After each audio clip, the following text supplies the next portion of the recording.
En quelques mots, parler de biodynamie, j'ai envie de dire tout simplement que c'est une des plus anciennes méthodes d'agriculture biologique qui existent. Et il s'agit donc d'un mouvement agricole qui est né dans les années 1920 suite à des enseignements qu'a donné un Autrichien, yougoslave, allemand, qui était à la fois pédagogue, philosophe et autres.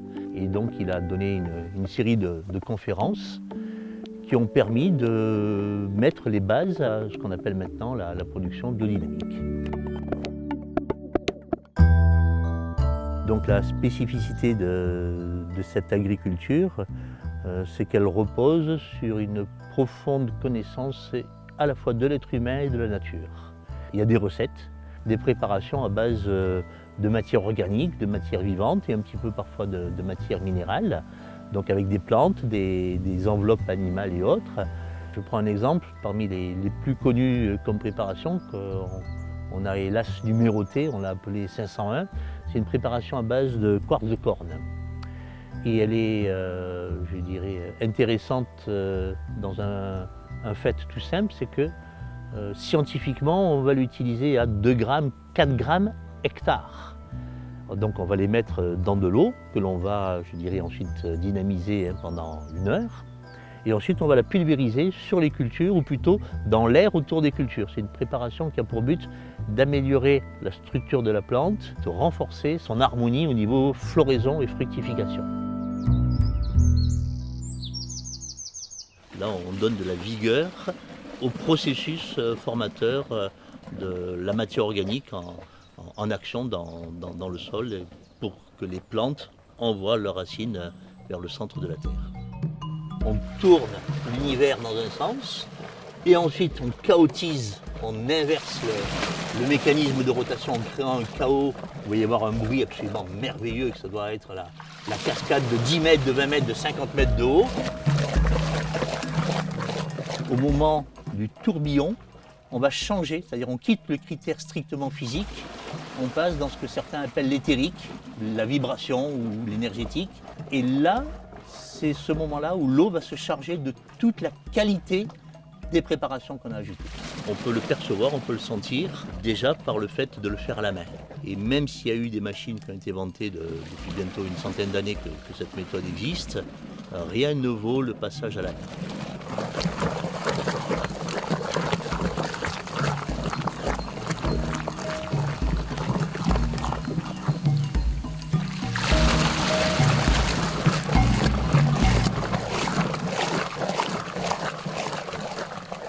Et effectivement, il y a une philosophie derrière, entre guillemets, c'est-à-dire qu'on va penser autrement, mais c'est à chacun à trouver comment penser. Il s'agit de retourner sa pensée, pas parce qu'on est obligé, non, il n'y a personne qui nous oblige, mais parce qu'on en a la possibilité. Et de la même façon que quand on regarde un végétal tout simple, le langage des formes permet, au fur et à mesure, je dirais, de sentir, de percevoir certaines vertus des plantes. Il y a un scientifique allemand qui a beaucoup travaillé dans ce sens, c'est un certain Goethe, qui est hélas connu en France uniquement pour ses œuvres, on va dire, philosophiques ou littéraires. Il a une œuvre absolument prodigieuse sur l'observation de la nature avec un regard vivant. Toutes les plantes peuvent, je dirais, être observées par cet œil du goéthéanisme qui au fur et à mesure permet une métamorphose de notre pensée et une meilleure capacité pour s'occuper aussi bien d'un domaine agricole que d'un petit jardin. L'important dans un jardin, c'est de ne pas vouloir mettre que de la salade, que des oignons, chacun dans sa petite case, bien tranquille. Mais comment est-ce qu'on peut les associer? Donc là, il y a une petite ligne de fleurs, des oignons qui ont été les premiers. Ensuite, au bout d'1 mois ou 2 mois, on repique la salade. Et puis après, il y a un tout petit peu d'entretien. Et donc là, juste un petit passage, tous les 10 jours. Dans le calendrier biodynamique, intervenir tous les 10 jours permet de diminuer le nombre d'interventions. Et une des particularités de ce calendrier, le calendrier Maria Thun, puisque c'est elle qui a participé à la création des premiers conseils sur ce thème, c'est de tenir compte des différents organes des plantes. Et donc elle a mis en lien les plantes, les organes et les différentes constellations astronomiques et non pas astrologiques. Et donc on a des jours pour renforcer la racine, on a des jours pour renforcer la feuille et d'autres pour renforcer la fleur ou les fruits. C'est un travail de tous les jours d'observer le vivant et de se poser des questions et de ne pas forcément vouloir une réponse en automatique. Et au fur et à mesure qu'on observe, la méditation se fait, on comprend, et au fur et à mesure qu'on comprend, il y a d'autres choses qui apparaissent. Et il faut vraiment écouter ce que nous dit la nature. La nature est un livre ouvert, c'est à nous d'être suffisamment attentifs pour calmer notre agitation de tous les jours et la laisser nous raconter tout ce qu'elle a à nous dire. Et elle a beaucoup à nous dire.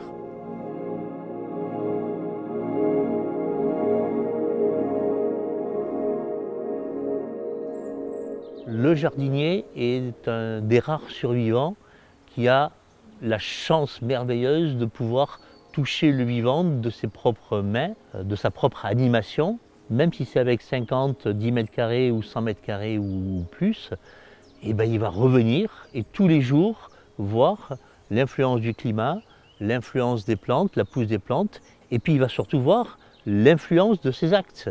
Il y a toute cette métamorphose de la nature qui est nourrissante. Le fait d'être promené dans un jardin, de pouvoir être dans un contact est thérapeutique. Une plante qui pousse, on est dans l'acte matériel qui est pour moi le plus spirituel qui puisse exister.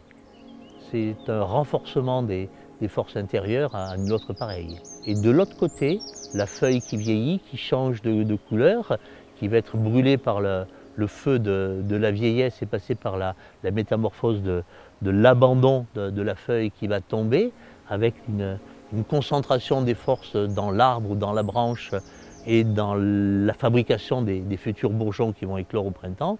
Là aussi, on est dans la préparation aussi bien de la vieillesse que de la mort, qui est une autre métamorphose de notre être sur Terre.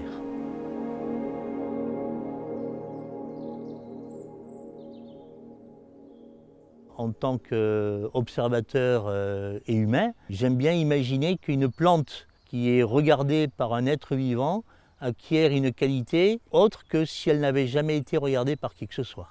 J'aime bien l'idée de me dire que la plante aime être regardée, mais ce n'est qu'une supposition à valider scientifiquement.